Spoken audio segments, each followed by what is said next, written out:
사랑받는 사람이라는 제목으로 여러분들과 말씀의 은혜를 나누기를 원합니다. 설교 중간에 설명을 하려고 했는데 처음에 하는 것이 좀 더 여러분들의 이해를 도울 것 같아서 준비된 슬라이드 3장을 먼저 보도록 하겠습니다. 여호수아 1장 7절 8절 말씀인데요. 여호수아 1장 7절 8절 말씀을 보면 우리가 잘 아는 단어가 나옵니다. 형통이라는 단어가 나오는데 저 형통이라는 단어가 샤칼이라는 히브리어인데요. 샤칼이 중요한 게 아니라 형통하다 이렇게 나와 있는 이 부분을 조금 자세히 설명을 하는 것이 나중에 본문에 들어가서 좀 유리할 것 같습니다. 저 말을 보면 이렇게 쓰여 있습니다. 오직 강하고 극히 담대하여 나의 종 모세가 내게 명령한 그 율법을 다 지켜 행하고 우로나 좌우로나 치우치지 말아라. 그리하면 어디로 가든지 형통하리니. 그러니 이 글을 읽은 사람들은 아마 이렇게 생각할 것입니다. 요셉이 하나님과 동행함으로 형통했던 것처럼 아마 여호수아에게도 이 형통의 복을 주시려나 보다. 그런데 아쉽게도 그 형통과 이 형통은 한국말로는 같은데 다른 단어입니다. 이 지금 여호수아 1장 7절에 나와 있는 형통은요, 사실은 이해하다라는 뜻입니다. 이해하다, 그리고 통찰력 있게 바라보여지다. 다시 말하니까 이해가 되다라는 뜻인데, 그러면 그렇게 한번 제가 읽어보겠습니다. 여호수아 네가 담대하여서 율법을 다 지켜 행하면, 하나님의 말씀 가운데 거하면 네가 가는 그곳이 어디든지 그 상황이 어떻게 된다? 잘 이해되는 거예요. 이게 이해가 되는 거예요. 그리고 받아들여지는 거예요. 그러면 그것이 이해되면, 여러분 어떤 현상이 이해되면 당연히 뭐 하게 됩니까? 성공하게 되죠. 형통하게 되는 것입니다. 자, 8절 또 볼까요? 이 율법책을 내 입에서 떠나지 말게 하며, 우리 김양재 목사님, 여자 목사님이신데 늘 그렇게 말씀하시죠. 하나님의 말씀이 우리 인생을 재해석하게 해라. 하나님의 말씀이 우리 인생을 해석하게 해주는 도구가 되는 것이거든요. 자, 이 율법책을 내 입에서 떠나지 말게 하고 주야로 그것을 묵상하여 그 가운데 기록한 것을 다 지켜 행하면, 주님의 말씀을 묵상하고 그것을 행할 때 너는 내가 처한 상황이 어떻게 된다? 이해된다. 그리고 그 이해되니까 너는 형통할 수밖에 없게 된다. 이 얘기를 누구한테 말하고 계시는가? 여호수아에게 말씀하고 계시는 거예요. 9절 말씀, 내가 너한테 명령한 것이 아니냐? 담대해라, 강해라, 두려워하지 말아라. 누가 함께 하신다? 하나님 여호와가 너와 함께 하신다. 자, 그러면 이제 이 슬라이드를 그냥 두시고 오늘 성경 말씀을 한번 보십시오. 어디를 보시는가? 14절을 보셔야 됩니다. 14절 제가 읽어보겠습니다. 주님께서 그와 함께 계셨기 때문에 어디를 가든지 그는 항상 어떻게 된다? 이긴다. 왜 이길 수 있었어요? 하나님이 항상 함께 계시니까. 자, 슬라이드 다시 보세요. 형통하게 되는 복, 상황이 이해되고 통찰력을 갖는 복, 누구와 함께 하시니까? 여호와께서 함께 하시니까. 다시 오늘 성경 보겠습니다. 15절. 다윗이 이렇게 큰 승리를 거두니 사울은 그것을 보고 다윗을 매우 두려워하게 됩니다. 자, 이제 다음 슬라이드를 보겠습니다. 이게 오늘 본문입니다. 오늘 본문 14절, 15절, 5절을 포함한 14절, 15절이 이렇습니다. 14절 제가 읽습니다. 다윗이 그의 모든 일을 샤칼하니까 여호와께서 그와 함께 계시고 여호와께서 그와 함께 하시니까 15절, 다윗은 샤칼하여서 사울이 두려워하게 되더라. 자, 이 얘기가 무슨 얘기냐? 다윗이 사울의 명을 받고 여러 곳에 파송을 받잖아요. 파견을 받잖아요. 천부장이 되어서 파병을 받게 되는데, 다윗이 그 상황 속에서 누구를 알아버렸어요? 하나님을.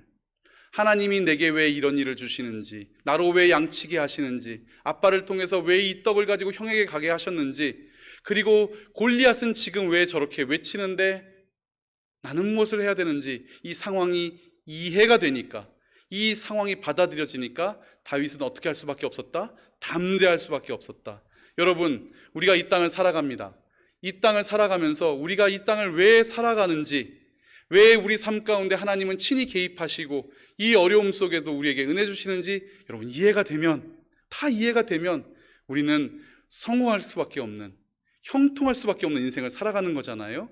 자, 우리 다음 장을 보겠습니다. 그래서 5절, 다윗은 사울이 보내는 곳마다 가서 지혜롭게 행하며, 이게 개역개정 말씀이거든요. 예전엔 지혜롭게 행하며 이렇게 써 있었어요.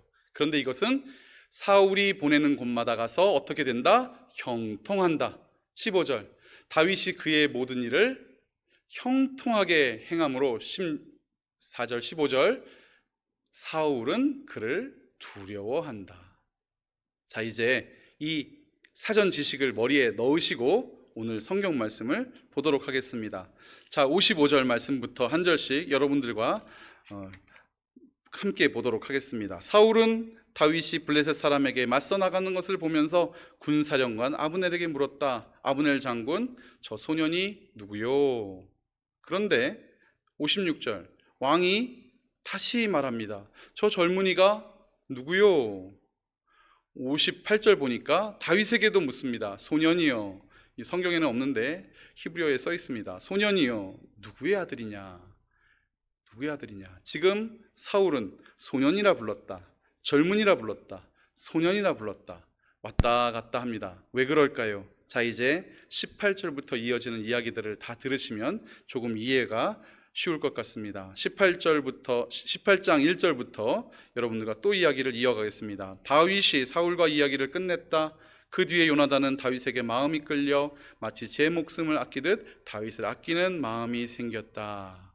제가 이전 교회에서요, 여러분 뭐 저를 좀 보셔서 아시겠지만 그래도 제가 열심히 좀 있는 목사입니다. 그렇게 뭐 열심히 없진 않습니다. 열심히 뭐라도 하는 편인데 저에게 강적이 나타났어요. 제가 이제 전체 총괄하고 이제 행정 선임을 하고 있는데 새로운 목사님이 2달 됐는데, 아니 이 목사님이 어지간히 열심히 해야죠. 이건 정도를 넘어섭니다. 그래서 제가 불렀어요. 그만 좀 열심히 해라. 사람들이 나 칭찬하던 거 다 당신한테 가니까 샘나 죽겠다. 그만 좀 열심히 해라 할 정도로 너무너무 열심히 하는 거예요. 아주 그 목사님, 우리 박태호 목사님 아직도 기억이 납니다. 그런데 한두 번은 좋았는데 사람들이 우리 박태호 목사님 너무 열심히 한다라고 칭찬을 하니까 제 마음에 뭐가 생길까요? 그만 좀 하지.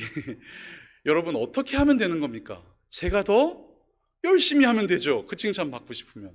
그런데 열심히 하기는 싫고 칭찬은 받고 싶고. 그런데 여러분, 사실 조금 있다 보면 이 여인들이 뭐라고 합니까? 사울은 천천히요, 다윗은 만만히요. 여러분, 사울은 이미 왕이에요. 그러면 이 상황 속에서 더 마음에 쓰일 사람이 사울입니까? 요나단입니까? 왕자인 요나단이죠.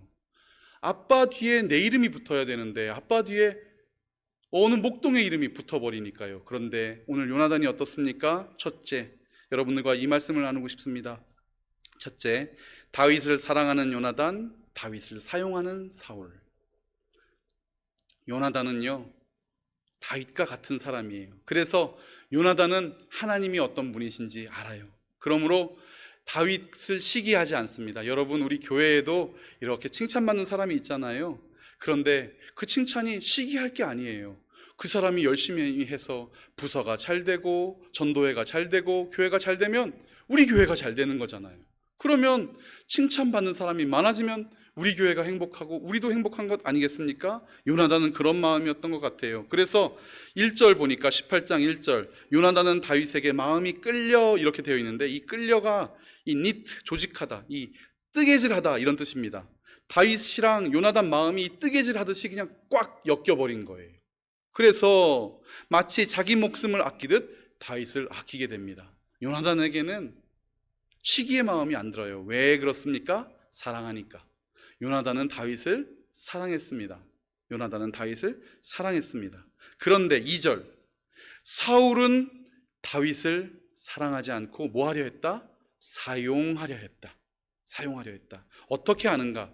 처음에 소년이라고 했다, 청년이라고 했다, 소년이라고 했다. 사실은 군 사령관으로 사용하고 군인으로 사용하려면 몇 살이 넘어야 돼요? 20살이 넘어야 되는데 본인도 소년인 걸 알아서 소년이라고 불렀다가, 아니야, 내가 지금 소년이라고 부르면 이 사람을 어떻게 군인으로 사용할까? 청년이라 부르긴 그랬다. 다시 다윗 앞에서 소년이라 부르는. 자, 2절 보겠습니다. 사울은 그날로 다윗을 자기와 함께 머무르게 하고 다시 아버지의 집으로 돌아가지 못하게 하였다. 이 어린 것을 규정에도 맞지 않는 그 상황 속에서 아버지의 집으로 가지 마라. 이제는 여기에 그저 있어라. 3절. 그런데 요나단은 달랐다고요. 제 목숨을 아끼듯이 다윗을 아끼어 사랑하여 그와 가까운 친구로 지내기로 굳게 언약을 맺었습니다. 나이 차이가 10살 이상이 납니다. 그런데 좋은 거예요. 귀한 거예요. 왜냐하면 이스라엘의 보물이잖아요. 하나님을 사랑하는 사람이잖아요. 같은 하나님을 섬기는 사람이니 얼마나 좋았겠습니까? 4절. 자기가 입고 있던 겉옷도 벗어주고 칼과 활도 줍니다. 5절. 그런데 다윗은 어떻게 됩니까? 사울은 다윗을 사랑하려고 뽑은 게 아니라 사용하려고 뽑았잖아요. 임무를 주어 보내기 시작합니다. 그 일을 어떻게 했다? 사울이 보낸 다윗은 그 일을 형통하게 해냈다. 아니, 내 나이에, 이 어린 나이에 나한테 왜 이런 일을 맡기실까? 아유, 이거 내 일 아닌데, 이렇게 생각하는 것이 아니라 그 모든 일 속에 다윗은 하나님 안에서 누리는 이해함과 통찰력을 가지고 형통함을 누리게 된 것이죠. 자, 이제 두 번째, 드디어 문제가 발생하기 시작합니다. 다윗을 환영하는 백성, 다윗을 시기하는 사울. 요나단은 다윗을 사랑했기 때문에 시기하지 않았습니다. 그러나 사울은 다윗을 사용하려고 했기 때문에 이제 다윗의 인기가 올라가면 올라갈수록 어떻게 된다? 시기하게 된다. 백성들은 다윗을 환영했지만 사울은 다윗을 시기하게 됩니다. 자, 6절 말씀 우리 함께 읽어볼까요? 시작. 다윗이 블레셋 사람을 쳐 죽이고 군인들과 함께 돌아올 때 이스라엘의 모든 성읍에서 여인들이 소구와 꽹과리를 들고 나와서 노래하고 춤추고 환호성을 지르면서 누구를 환영하였습니까? 다윗입니까? 사울입니까? 저 이거 처음 봤어요. 설교 준비하다가. 여러분 원래 아셨습니까? 여기 다윗이 없더라고요. 여인들이 길거리에 쫙 나열을 해서 소고치고 춤추고, 여기 꽹과리라고 되어 있는데 트라이앵글, 이 경쇠라고 예전엔 성경이 되어 있었는데 이게 탱탱탱탱탱탱 치면서 막 신이 나서 누구를 환영하는 거예요? 사울을 환영하고 있었어요. 그런데 저들이 어떻게 환영했을까? 7절. 이때의 여인들이 춤을 추면서 노래를 부릅니다. 사울은 천천히요, 다윗은 만만이다. 사울은 수천 명을 죽이고 다윗은 수만 명을 죽였다. 여러분, 이제 아주 전통적인 교회에서 기도 순서 짤 때 임직 순서인 거 아십니까? 큰일 납니다. 이거 어기면 큰일 납니다. 임직 순서대로, 권사님 임직 순서대로, 장로님 임직 순서대로 이 명단이 나와야지. 이거 순서 바뀌면 당장 전화 옵니다. 목사님, 제 이름이 왜 여기 있죠? 한번 제가 모르고 가나다 순으로 했다가 와, 진땀 뺐습니다. 요람 찾아가지고 임직 순으로. 여러분, 자, 여인들이 노래를 부르기 시작합니다. 뭐라고 부릅니까? 다윗부터 할 수 있습니까? 없습니까? 사울부터 해야죠. 다영인연이 사울부터 나와야죠. 자, 우리 미가서 한번 볼까요? 참고구절인데요. 미가서를 보면 여호와께서 천천의 숫양이나 만만의 강물 같은 기름을 기뻐하실까, 이렇게 돼 있어요. 천천이나 만만이나 거기가 거깁니다. 여러분, 백만장자 되고 싶으세요? 억만장자 되고 싶으세요? 둘 다 부자 아닙니까? 그러니 여인들은 순서대로 사울 먼저 얘기하고 그 다음에 다윗 얘기할 차례가 되어서 순서대로 천천, 만만 이렇게 했는데, 안타깝게 뭐에 꽂힙니까? 분명히 자기를 환영하러 나온 이 많은 인파들 속에서 본인이 더 열심히 하면 되고 더 앞장서면 되고, 그것 아니어도 사람들은 지금 사울 왕을 찬송하고 있는데 다윗한테 만만 붙였다고. 8절. 이 말에 사울은 몹시 언짢아졌고 생각할수록 화가 치밀어 올랐다. 화가 치밀어 오른 것입니다. 투키리데스의 함정이라는 단어가 있답니다. 이 투키리데스의 함정이 무엇인가? 예전 고대 아테네와 스파르타 사이에 있었던 묘한 감정 사이를 말합니다. 원래 스파르타가 굉장히 큰 나라였어요. 여러분, 우리 스파르타식 교육 뭐 이런 거 하잖아요. 엄청난 강국이었거든요. 그런데 아테네가 슬슬 부상을 하자 이 스파르타가 참지 못하고 아테네를 툭툭 건드리기 시작한 것. 그래서 이 정치학자가 연구를 해봤답니다. 지난 500년간 총 16번의 신흥 강국과 원래 강했던 신흥 강국, 이제 막 성장하는, 그리고 원래 강한 나라였던 패권을 지배하던 나라가 총 500년간, 지난 500년간 16번의 그런 관계가 형성이 됐었는데 그 중에 12번이 전쟁으로 치닫더래요. 12번이. 안 해도 되는 싸움입니다. 여러분, 아까 제가 박태호 목사님 얘기를 했지만, 저는 제 자리에서 열심히 하면 저는 저의 칭찬을 받는 것이고 그분은 그의 칭찬을 받는 것인데, 만약에 시기함을 틈타서 일도 빼주고 괜히 이상한 데 넣어주고 수요예배 설교 빼고 새벽 예배 설교 넣고 이러면 여러분 되는 것입니까? 안 되는 것입니까? 그러면 이제 전쟁으로 가는 거죠. 다툼으로 가는 거죠. 우리 공동체 안에도 그런 게 있습니까? 없을 줄 압니다. 여러분, 새 가족이 왔을 때, 새로운 사람이 왔을 때, 아니 어떤 사람이 이렇게 주 안에서 성장함을 보면 우리는 그저 감사하고 찬양하면 되는 것이죠. 자, 사울은 그런데 그렇게 하지 못했어요. 이제 돌아갈 것은 왕자리밖에 없겠군 하고 투덜거리기 시작합니다. 백성들은 사울과 다윗을 환영했지만 그 환영 속에 사울은 시기의 감정으로 의심부터 하기 시작하게 됩니다. 9절, 그날부터 사울은 다윗을 시기하고 의심하기 시작합니다. 자, 그 의심이 어디로 번지기 시작합니까? 그에게 안 좋은 마음이 들기 시작하니 그는 하나님의 마음보다는 다른 마음, 내 마음이 생기기 시작하죠. 10절입니다. 바로 그 다음 날 하나님이 보내신 악한 영이 사울에게 내리 덮치자 사울은 궁궐에서 미친 듯이 헛소리를 질렀다. 자, 다윗은 어떻게 했겠습니까? 그러자 다윗은 여전히 수금을 탔는데 그때 사울은 손에 창을 들고 있었습니다. 아마 예전 왕들은 손에 이런 지팡이나 창을 꼭 들고 있었던 것 같아요. 그것으로 11절, 다윗을 벽에 박아버리겠다고 다윗에게 창을 던졌는데 다윗은 몇 번이나? 2번이나 몸을 피하게 됩니다. 그런데 도저히 피할 수 없죠. 여러분, 수금 타고 있는 사람이 뭐 수금으로 막습니까? 사울은 어른입니다. 손에 창을 들고 있는데 그 한낱 애송이 아무리 다윗이어도 수금 타는 다윗을 창으로 내려치기가 그게 여간 식은 죽 먹기 아니겠습니까? 그런데 몇 번이나 피했다? 2번이나 피했다. 그러니 무엇을 알게 됩니까? 사울은 12절 함께 읽겠습니다. 시작. 주님께서 자기를 떠나 다윗과 함께 계시는 것을 안 사울은 다윗이 두려워졌다. 세 번째, 다윗의 형통, 사울의 두려움. 다윗은 하나님을 통해서 이해와 통찰력을 가지게 되고요, 사울은 점점 미련해져서 두려움을 가지게 됩니다. 다시요. 다윗은 하나님과 함께함으로 이해와 통찰력을 가지게 되고요, 사울은 점점 하나님과 멀어져 두려움만 가지게 되는 것이죠. 제가 몇 번 말씀드렸던 그 선배, 평생 야구만 하다가 감독이 돈 가져와야 대학 보내준다는 말에 아빠가 고등학교 2학년 때 야구 그만둬 라고 말해서 야구를 그만두고 공부해서 대학 가기로 결심하고 1년 만에 대학을 간 형이 있습니다. 그런데 실기시험 보러 가는 날,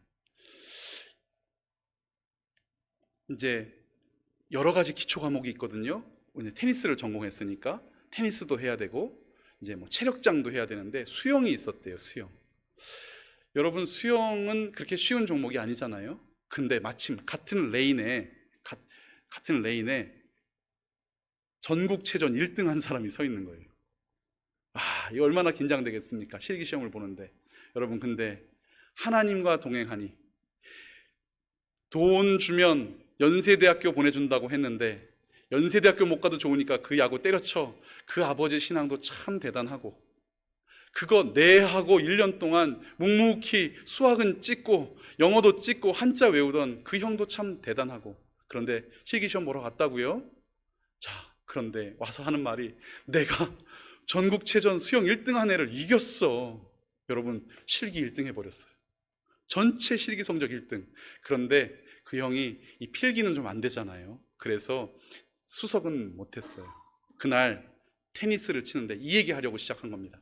테니스를 이제 5개를 코치가 넘겨주면 5개를 받아 치는 게 실기인데요. 저희한테 와서 이렇게 간증을 해요.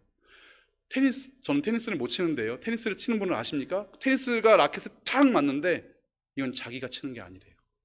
5개가 정말 절묘하게 저쪽 코트에 꽂히는데 저쪽 코트에 꽂히는데 와, 하나님이 하시는 것 같더래요. 그러더니 1등. 돈 주고 가야 되는 학교에 자기 실력으로 평생 야구했는데 테니스로 연세대학교 간 건 아니겠습니까? 여러분, 연세대학교가 커 보이시죠? 사실 연세대학교가 커 보이시죠? 그런데 무엇이 보이셔야 되냐고요? 그 테니스 라켓을 함께 치고 계셨던 하나님의 손이 여러분 보이십니까? 아멘. 오늘 다윗이 사울의 창을 피합니다. 여러분, 세상은요 우리를 밟아 죽이려고, 제가 이런 표현 써도 됩니까? 안간힘을 씁니다. 어떻게 하면 술 마시게 할까? 어떻게 하면 교회 못 가게 할까? 여러분, 이런 건 너무 단순합니다. 어떻게 하면 부정부패로 그 마음 가운데 악을 쌓아서 하나님께 멀어지게 할까? 눈에 보이는 이생의 자랑과 육신의 정욕으로 세상과 야합하게 하고 하나님과 멀어지게 하려고 세상은 알게 모르게 우리를 공격해 오는데, 그런데 그 공격 속에 여러분, 우리가 묵묵히 형통의 길을 걸어가면, 샤칼의 길을 걸어가면, 하나님께서 이해시켜 주시는 그 길을 걸어가면 세상이 우리를 보고 어떻게 안다? 아, 쟤는 안 되는구나. 쟤는 하나님이 함께 하시는구나. 내가 건들면 안 되겠구나. 안 되겠구나. 주님께서 함께 계심을 세상이 보고 알게 될 것입니다. 우리의 형통이 무엇입니까? 그것은 이해되는 것입니다. 세상은 이해할 수 없는 이 십자가의 길이 이해되는 것입니다. 세상은 이해할 수 없는 이 아픔의 길이 이해되는 것입니다. 세상은 절대 알 수 없는 이 섬김과 헌신과 봉사의 길이, 이게 주께서 내게 주신 기쁨이고 영광의 길임이 이해되는 것입니다. 이것이 통찰력 있게 이해될 때 우리는 형통할 수밖에 없는 것이죠. 그리고 이 땅과의 싸움에서 승리할 수밖에 없는 것입니다. 그 형은요, 아니, 제가 일부 때 이렇게 말하니까 진짜 너무 바보를 만들어버린 것 같아서 아닙니다, 여러분. 열심히 공부해서 나중에는 지식도 지혜도 참 좋은 형이 됐어요. 그런데 이제 여러분, 연세대학교에 체대 없는 거 다 아시죠? 나 연세대 체대 출신이야 이러면 다 뻥입니다. 연세대학교는 체육교육학과밖에 없어요. 그러니까 이 형이 이제 체육교육학과를 테니스 전공으로 들어갔는데, 교육학과를 나왔으니 이제 선생님이 돼야 되지 않겠어요? 임용고시를 보는데 붙었을까요? 떨어졌을까요? 떨어져야죠. 왜냐하면 1년 공부했잖아요. 다른 사람들은 초등학교, 중학교, 고등학교 다 공부했는데 1년 공부해서 들어왔잖아요. 번번이 떨어지는 거예요. 옆에서 얼마나 안타까운지, 찬덕아 왜 자꾸 떨어지니, 형 미안해, 얘 이름을 얘기해서 찬덕이 형이 계속 떨어져요. 그런데 어느 날 하나님의 은혜는 어떻게 해요? 인생을 이해되게 하신다 그랬잖아요. 보성여중고, 이 남산에 있는 보성여중고가 기독교 학교입니다. 여기서 믿음 좋은 선생님을 찾다 보니까 웬 임용고시 합격은 못했는데 믿음 좋은 체육 선생님 감이 있어요. 이 형을 데려다가 교사로 사용했고, 저는 몰랐어요. 사립학교에서 8년간 교사직을 수행하면 임용고시 붙은 자격증을 준대요. 그래서 8년간 그 학교에서 열심히 충성을 다해서 하나님 전하고 교사 생활하다가 임용고시 합격증과 동일한 자격을 갖추게 되어서 지금은 교직 생활을 열심히 잘 하고 있습니다. 여러분, 때로는 내가 다 갖추지 못할 때가 있어요. 때로는 다 갖추지 못할 때가 있어요. 세상은 우리를 이렇게, 제가 제주도 갈 때 이 형 이야기를 했습니다. 우리는 보람에 가서 이제 전도했잖아요. 저는 고속버스 터미널에서 전도를 하러, 실습을 하러 나갔는데 저 짝이었어요. 1년 선배예요. 그런데 고속버스 터미널에서 소주에 만취가 돼가지고 누워 계시는 어떤 분을 이렇게 보더니 전도를 시작하려고 하는데 제가, 형, 술 취한 사람을 왜 깨워? 그냥 가. 안 돼. 목사님이 처음 만나는 사람한테 전도하라 그랬어. 너무 단순해요. 처음 만나는 사람 지나치지 말고 전도하랬다고 그 아저씨를 깨워요. 술 취하다가 자꾸 깨우니까 이 아저씨가 주먹을 쥐고 이 새끼 안 가면 치겠다는 거예요. 근데 이 형은요, 그냥 맞을 기세예요. 치면 맞아라. 나는 목사님 말씀에 순종한다. 형 가자. 무섭다. 가자. 안 돼. 전도해야 돼. 결국은 할 말 다 하고 그 아저씨 욕을 하고 그러고 돌아오는 그 어리석음. 그런데 여러분, 제가 뭘 봅니까? 해석되잖아요. 하나님이 함께 하시는 인생이 어떤 인생인지 해석되잖아요. 여러분, 우리 다음 세대들, 우리 옥토교회가 하나님의 말씀을 심어주셔서 우리 다음 세대들, 우리 청년들, 여기 계신 모든 주의 성도님들, 하나님의 말씀으로 내 인생이 이해되고 내 인생이 이해될 때 주께서 흥왕케 하시고 형통케 하시는 복을 누리시기를 주의 이름으로 축원합니다. 너무너무 좋아요. 너무너무 좋아요. 오늘 다윗은 그런 복을 누리게 되는 것이죠. 15절 보겠습니다. 다윗이 이렇게 형통하니, 다윗이 이렇게 가는 곳마다 하나님을 이해하고 주께서 주신 형통을 누리니 사울은 그것을 보고 다윗을 매우 두려워하였다. 여러분, 세상을 보고 두려워하시지 마시기 바랍니다. 세상을 주의 말씀으로 재해석할 때 우리는 세상 가운데 온전히 설 수 있음을 믿습니다. 세상은 우리를 시기하게 될 것입니다. 왜냐고요? 내가 왜 거기에 서 있게 되냐고 묻게 될 거예요. 우리가 쓰러질 줄 알고, 우리가 넘어질 줄 알고, 아니 우리를 쓰러뜨리려고, 우리를 넘어뜨리려고 세상은 날마다 우리에게 겁박하고 협박하고 겁주고 우리를 코너에 몰아넣기 일쑤입니다. 창을 휘두르기 일쑤입니다. 그러나 하나님께서 함께 하시는, 다윗과 함께 하셨던 하나님이 우리에게 승리를 주실 때 우리는 늘 승리하고 형통하게 될 줄 믿습니다. 요셉이 어떻게 됩니까? 요셉의 형통은 또 다릅니다. 창세기 39장 꼭 집에 가셔서 읽어보시기 바랍니다. 요셉이 하나님과 함께함을 통하여 요셉이 형통하게 되었더라. 이 형통은요, 또 다른 단어예요. 시온의 대로가 열렸다, 쭉 펼쳐졌다, 이런 단어예요. 여러분, 요셉의 형통도 우리 안에 있기를 주의 이름으로 축원합니다. 16절입니다. 그러나 온 이스라엘과 유다는 다윗이 늘 앞장서서 싸움터에 나가는 것을 보고 모두 그를 좋아하였다. 원래 앞장서서 싸움터에 나가야 되는 사람이 누구입니까? 사울입니다. 그러나 다윗이 그 자리에 나갑니다. 왜냐고요? 지금 내 앞에 이루어지는 이 모든 것 가운데 주께서 깨닫게 하시고 이해되게 하시고 해석해 주셨기 때문에 다윗은 두려워할 필요가 없었던 것입니다. 다윗은 이 형통의 자리에서 물러나지 않았습니다. 여러분, 저는 오늘 설교의 제목을 사랑받는 사람이라고 정해봤습니다. 요나단은 다윗을 사랑하였습니다. 그러므로 요나단은 끝까지 다윗의 형통과 함께 가는 사람이 될 수 있었습니다. 여러분, 우리 이웃의 형통함을 사랑하는 우리가 되었으면 좋겠습니다. 사촌이 땅을 사면 배가 아프다 그러잖아요. 잘 안 됐으면, 내가 조금 더 잘 됐으면. 그런데 하나님의 사랑은 그것이 아니잖아요. 이웃의 잘됨과 이웃의 형통이 나의 형통임을 알고 함께하는 그 마음. 또 두 번째, 다윗은 그런 마음 속에서 백성과 함께하는 그런 다윗이 되었습니다. 사울이 나가지 않아도 사울이 가야지, 사울의 일인데 왜 나만 보내라고 불평하는 것이 아니라 하나님이 내게 주셨으니 이 일은 내 일이라고 이해하고 받아들이고 그 길에 설 때 다윗은 사람들에게 환영받게 되며 사울로는 두려운 존재가 되어버린 것이죠. 여름을 다 지내보냈습니다. 그리고 이제 9월, 우리 앞에 또 새로운 날이 다가옵니다. 그러나 주의 말씀 가운데 서시기를 바랍니다.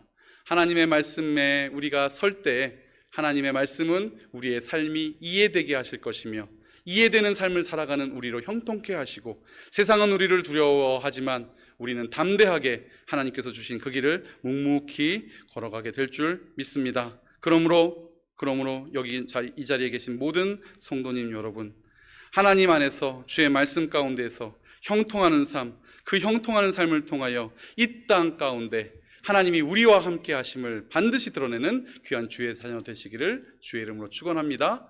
기도하겠습니다. 하나님 아버지 감사합니다. 오늘도 소중한 주의 말씀으로 은혜 받게 하시니 감사합니다. 세상의 어떠한 상황 속에서도 늘 주님의 말씀을 가까이 함으로 세상이 반드시 우리가 주와 함께 동행하는 자임을 깨닫게 하여 주시옵소서. 우리는 주님의 마음을 알아 세상에서 지혜롭게 그리고 날마다 주와 동행함으로 형통하는 인생 되게 하여 주시옵소서. 예수님 이름으로 기도합니다. 아멘.